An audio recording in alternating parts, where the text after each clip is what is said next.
If you work in an office, any office, this story is for you. It is about tech issues at work.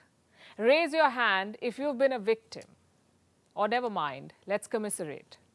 How much time do you lose to technology issues? Does it feel like the IT department is ghosting you?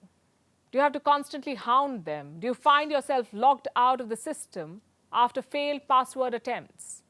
Does your computer decide to hang right before an important presentation? Does it feel like the office printer has personal vendetta against you? Can it smell fear, or does it just hate you?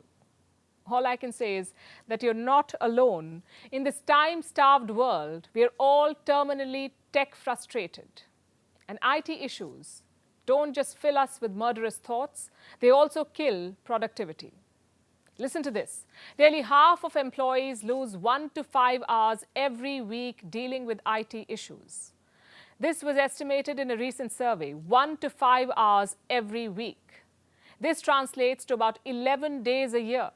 11 days of lost productivity due to technology.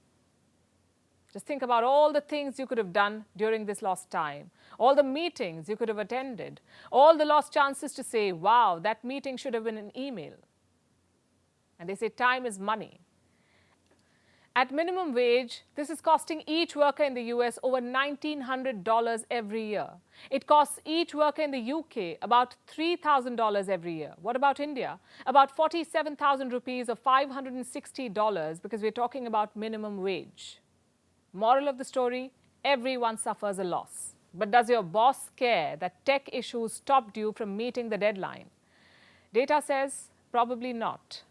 42% employers do not take IT issues into account when measuring productivity. You see, technology at work can be a double-edged sword. It is usually an enormous time saver, but it can be draining if it is not working well.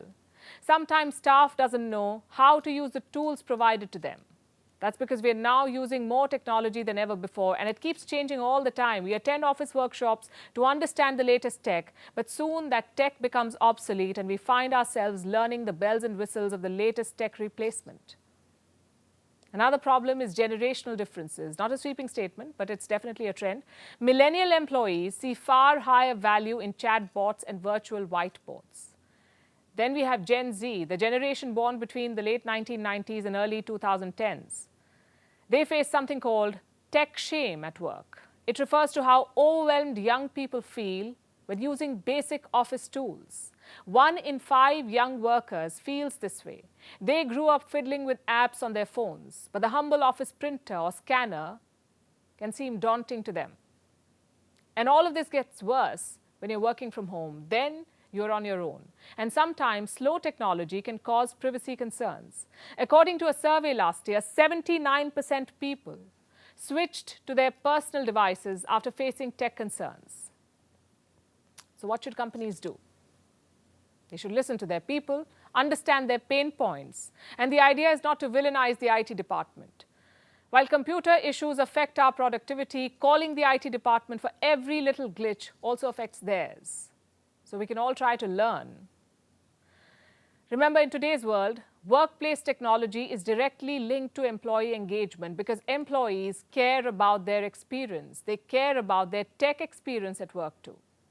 For many, this is a big motivating factor, 62% to be precise. So companies must pay attention to technology because tech-rage employees aggressively shaking their computer screens don't make the ideal workplace.